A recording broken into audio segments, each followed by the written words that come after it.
경계표를 옮기는 자 같다. 유다를 가리켜서 그런 말씀을 합니다. 이미 북쪽 이스라엘은 경계표를 다 옮겼어요. 어떤 기준을 전부 다 옮겼어요. 우리나라 그런 이야기를 해요. 기준이 왔다 갔다 한다고. 이쪽에서 힘이 강하면 기준이 이리 갔다가, 저쪽에서 힘이 강하면 또 저쪽으로 갔다가, 또 똑같은 죄를 졌어도 힘 있는 사람 쪽에 있는 사람은 기준이 이상해졌다가, 힘이 없는 사람은 또 기준이 또 이런 좀 경계표라는 게 기준점이거든요. 여러분, 기준점이 힘이 있건 없건 똑같아야 되는데 이게 좀 움직인 거예요.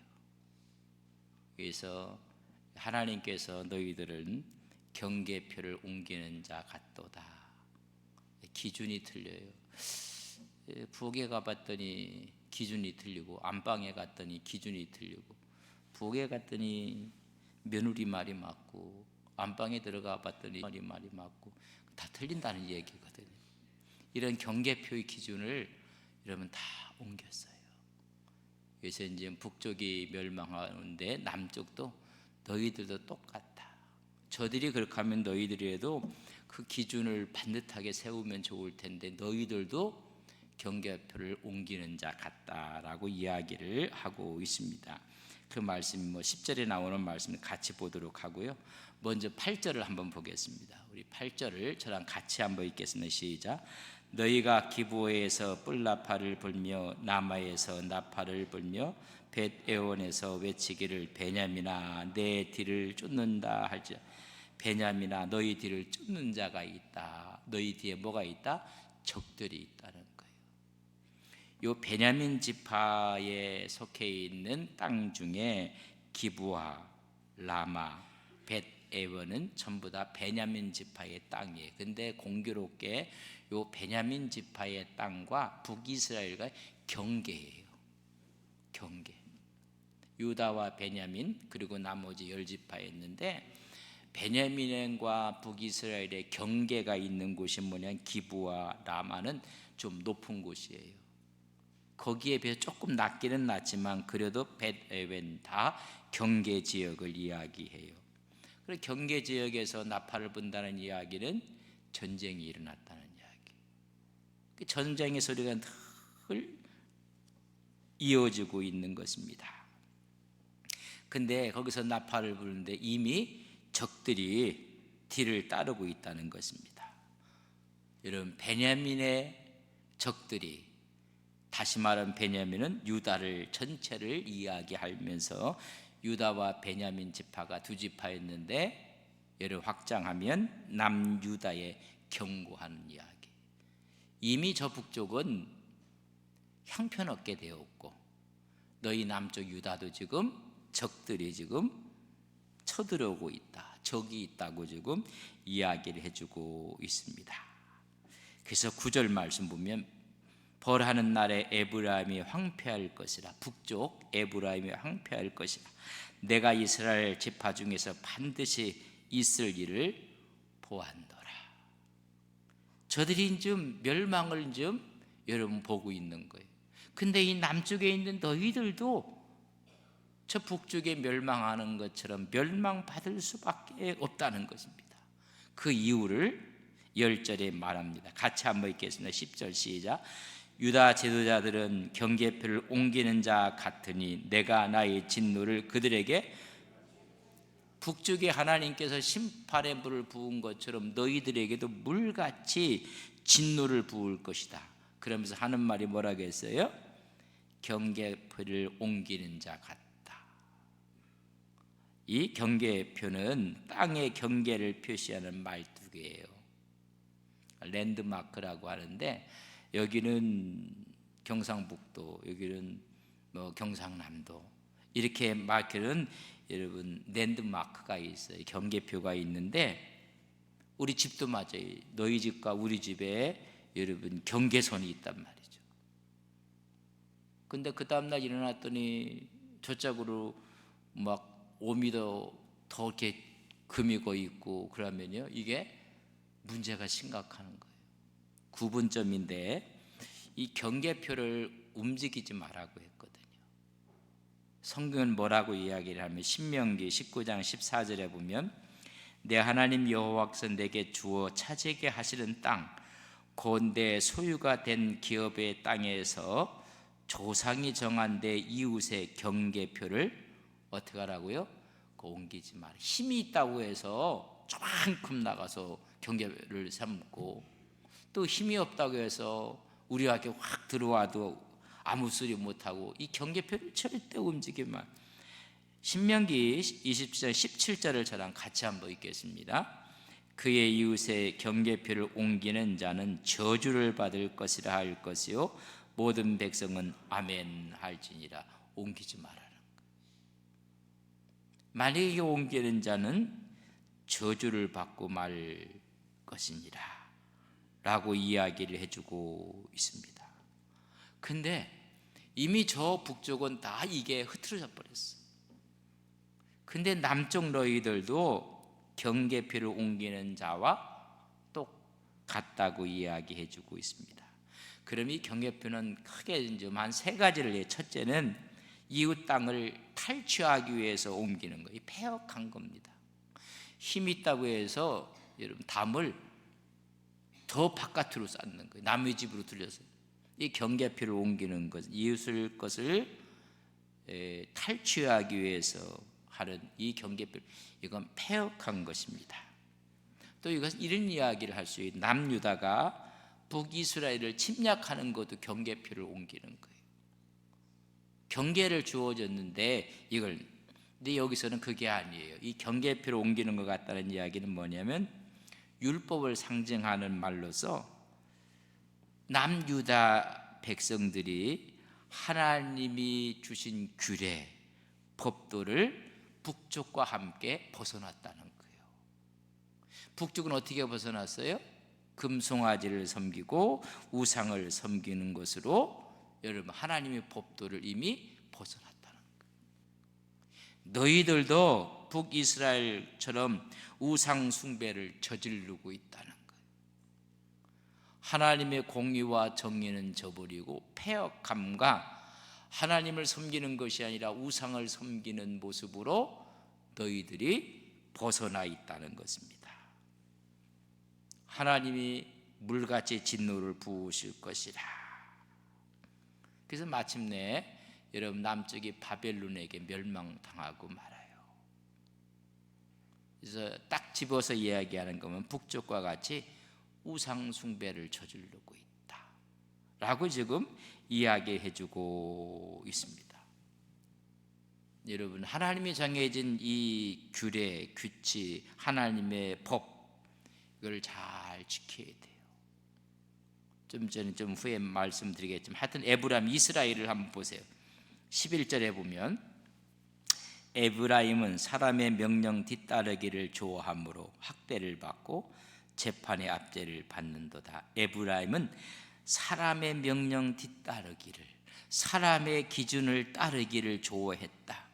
북이스라엘은 하나님의 원칙을 따라가는 걸 좋아해야 될 텐데 여러분 이미 다 경계석을 옮겨버린 거예요. 이웃 나라와 동맹을 맺고 하나님 대신 그들을 쫓아가기를 좋아했다는 거예요. 그러니까 하나님 법을 이미 어긴 거예요. 사람의 명령을 뒤따른다. 사람의 명령이라는 것은 어떻게 보면 헛것입니다. 여러분 힘이 있을 때에 나라와 나라 사이에 맺은 것과 힘이 없을 때에 맺은 건요 천지차이에요. 이런 헛것을 하나님 대신 더 좋아하고 따라갔다는 거예요. 우상을 섬기기를 더 좋아했다는 이야기입니다. 이런 원칙이 있어요. 신앙인이 지켜야 될 원칙을 다 잃어버리고 그저 이방 나라의 힘을 따라 쫓아가기를 좋아했다는 것입니다.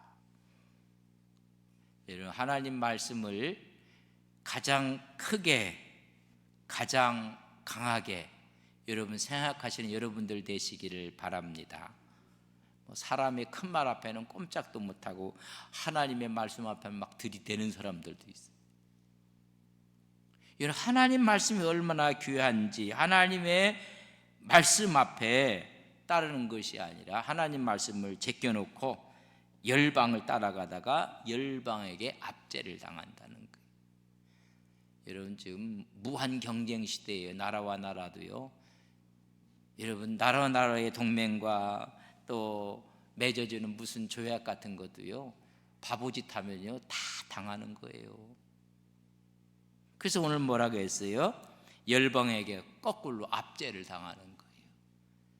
실속 없이 했다가는요 큰일 나는 거예요. 이게 이 실속 없이 이 북이스라엘이 이런 일을 한 거예요.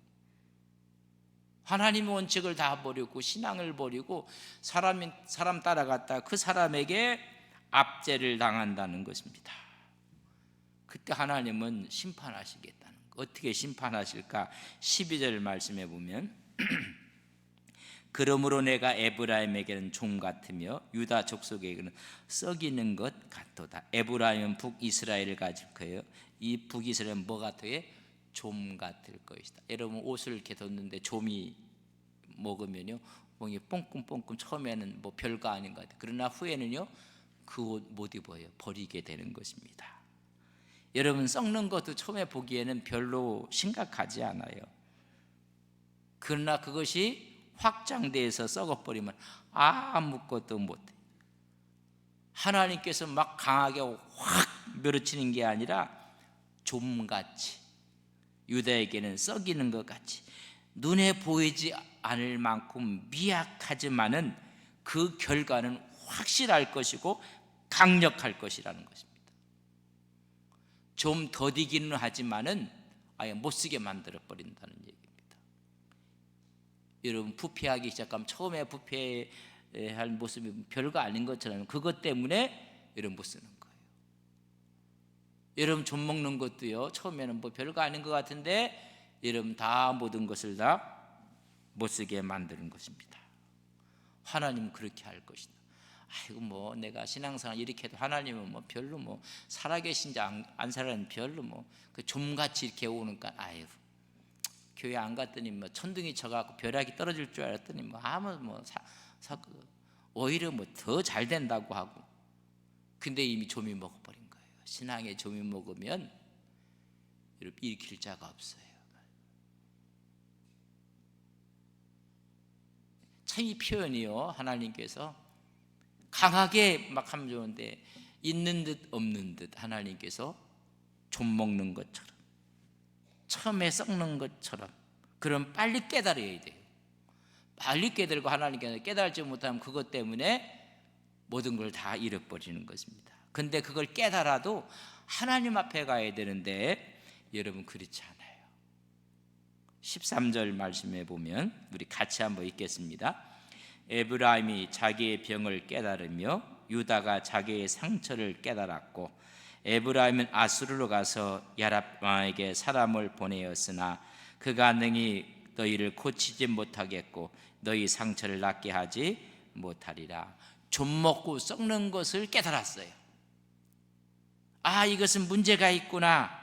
그래서 병을 깨달았고 상처를 깨달았어요. 그 깨달았으면 어떻게 해야 돼요? 하나님께 나와서 기도하고 회개해야 되고 하나님의 도움을 구해야 되는데 이들이 깨닫고 한 일이 뭐예요? 누구한테 가요? 아수르에 갔다고 했어요. 열대 혈루증 여인이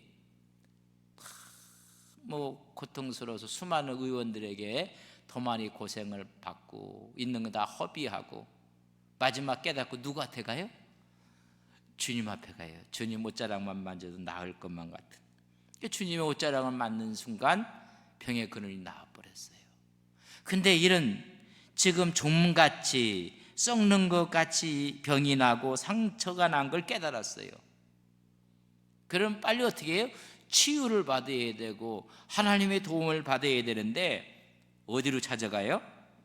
아수로 찾아. 누가 힘 있나? 힘 있는 사람이 누군가? 제가 힘 있는 분 꼭 소개해 드리겠습니다. 하나님이십니다. 하나님 찾아가는 여러분들 되시기를 바랍니다. 아이고 또 누가 힘이 있나? 가본들이 아무 의미 없어요. 힘 있는 사람 붙잡고 하면 처음에는 좋을지 몰라도요 여러분, 누구를 붙잡으면 돈이 생길까? 누구를 붙잡으면 힘이 있을까? 다 헛것이라고 해서. 성서에 보면 이들이 어떻게 에브라임에 가서 야랍 왕에게 야렙이라는 게 줄을 달아놨어요. 싸움의 왕이에요. 싸움 잘하는 왕, 힘 있는 왕, 이런 왕을 찾아가는 거예요. 그 줄을 달아놨고 어떤 왕의 이름을 가리키는 게 아니에요. 전쟁을 좋아하는 왕을 야랍 왕이라고 했어요.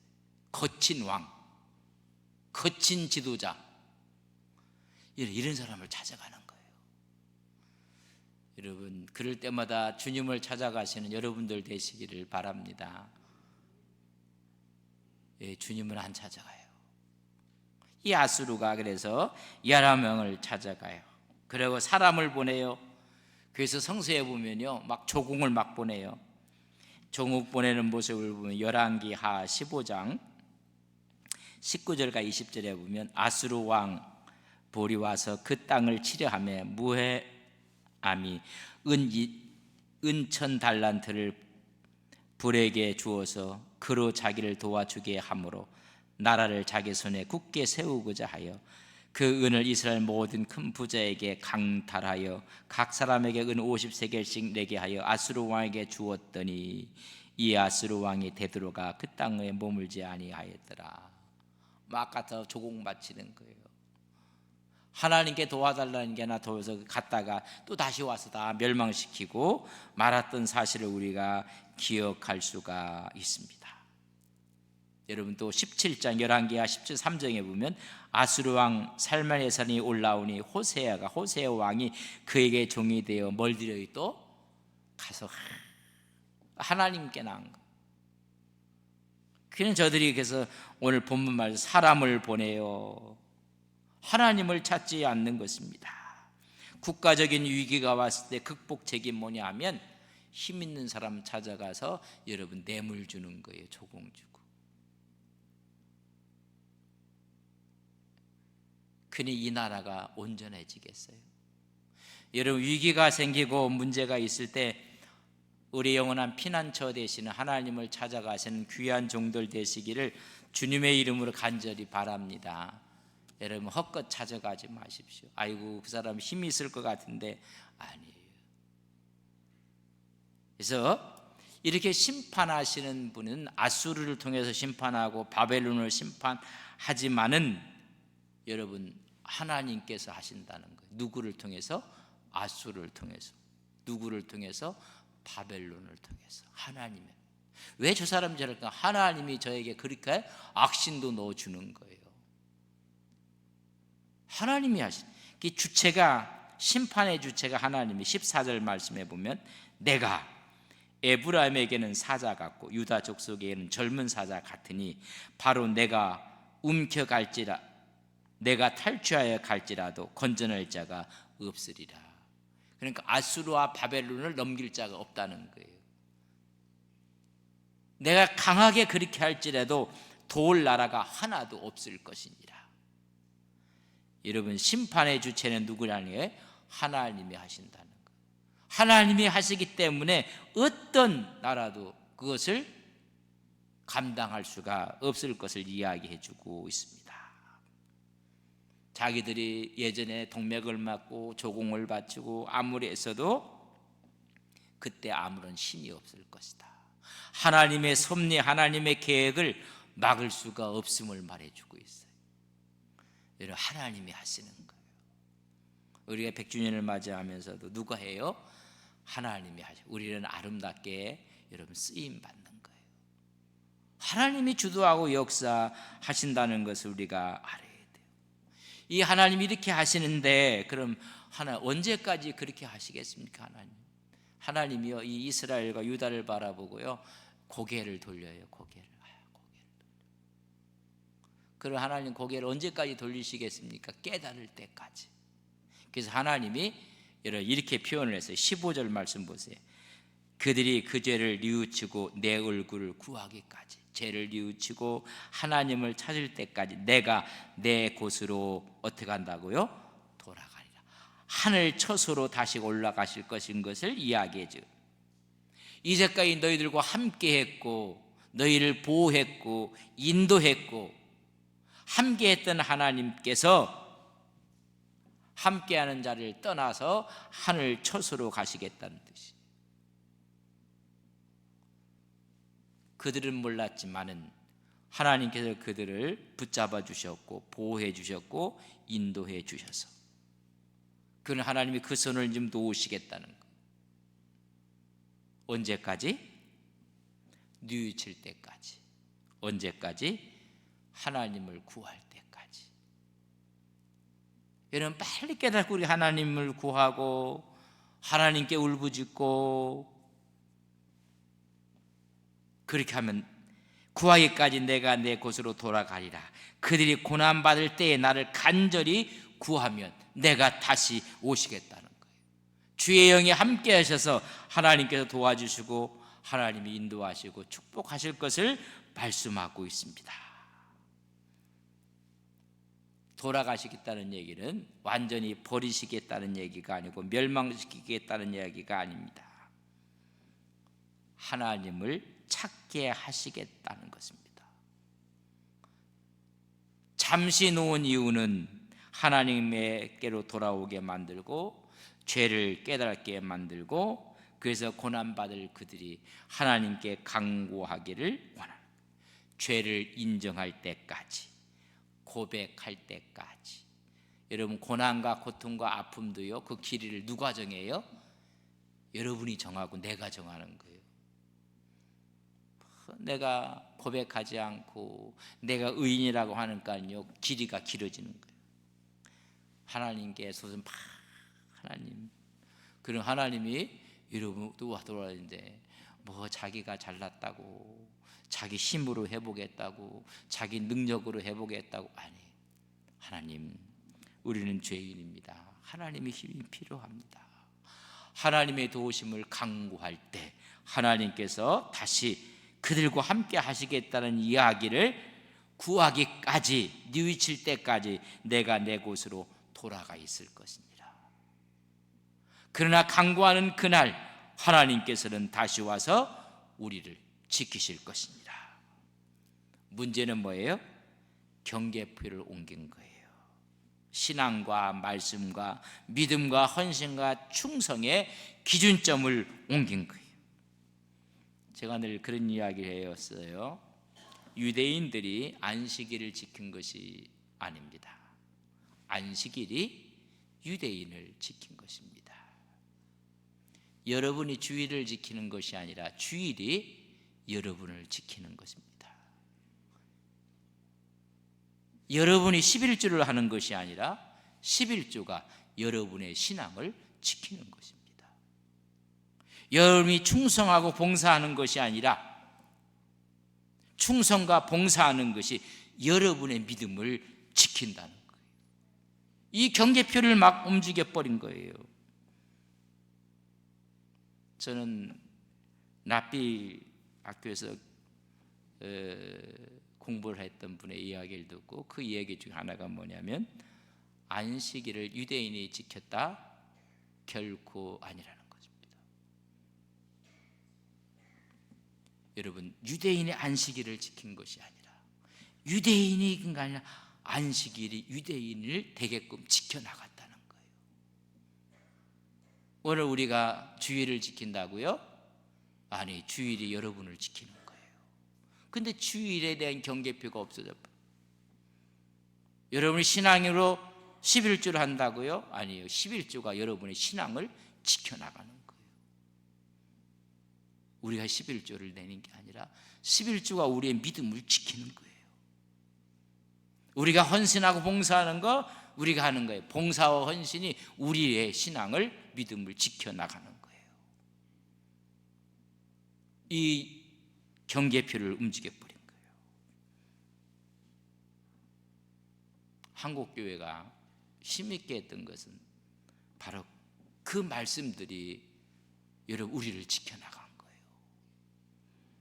이 사실을 우리가 다시 한번 깨닫고 우리가 지키는 게 아니라 그것이 우리를 지켜내도록 하신 거예요. 이걸 움직여 버리는 거예요. 주일날 꼭 교회 가서 예배 드려야 되느냐? 가만히 들어보면 맞는 것 같은데, 여러분들, 그 예배가 너희들의, 당신들의 믿음을 지켜나가는 거예요. 여기서 우리가 어쩔 수 없이 영상 매체로 예배를 드렸어요. 또 그럴 수 있는 상황이 또 있어요. 그러나 할 수만 있으면 하나님께 다 함께 예배하고, 그런 신앙, 그런 믿음이 우리의 신앙을 지켜나가는 거예요. 근데 이게 자꾸만 이제 뭐 편의주의로 빠져버리면 여러분 신앙은 힘을 잃어버리고 말아요. 그런 생각을 우리가 갖고 우리 하나님께 기도합시다. 이미 북이스라엘은 경계표를 이미 옮겼고 유다 너희들도 경계표를 옮기는 것 같다. 우리 신앙이 이러고 옮기는 것 같다. 더 편의적으로 옮겨지고, 꼭 뭐 한 자리 가서 예배를 드려야 됩니까? 꼭 11조를 해야 됩니까? 꼭 함께 모여서 뭐 공동체 모임을 가져야 됩니까? 뭐 나만 잘 믿고 내가 잘하고 내가 하면 돼. 그러면 다 떨어져서 여러분 다 꺼져가는 거예요. 그날에 가고 더 모이라고 했는데 아니에요. 우리가 이 경계표를 옮기며 우리 신앙을 지킬 수가 없어요. 이런 믿음을 우리가 간직하며 우리 하나님께 한번 기도합시다. 좋으신 하나님, 유대인의 안식일을 지킨 것이 아니라 안식일이 유대인을 지켜냈습니다. 우리가 주일을 지키는 것이 아니라 주일이 우리를 지켜냅니다. 우리의 신앙으로 11조를 드리는 것이 아니라 11조가 우리의 신앙을 지켜냅니다. 하나님, 북쪽은 이미 경계표를 옮겼고 남유다도 옮기는 것 같다고 말씀하고 있습니다. 우리의 믿음의 선배들의 결기 있는 신앙의 고백들이 오늘날 다 퇴색되어 가고 있는 우리의 모습을 바라봅니다. 우리의 충성도, 헌신도, 순종도 이미 퇴색되어 가고 있는 우리의 모습은 아닙니까? 다시 한번 우리가 믿음 안에, 신앙 안에, 하나님의 은혜 안에 하나님을 섬기는 귀한 믿음의 종들로 세워주시옵소서. 그리할 때 한국교회에 주었던 놀라운 축복을 우리의 심령과 섬기는 교회 위에 넘쳐나게 내려 주옵소서. 예수님의 이름으로 기도 올리옵나이다. 아멘.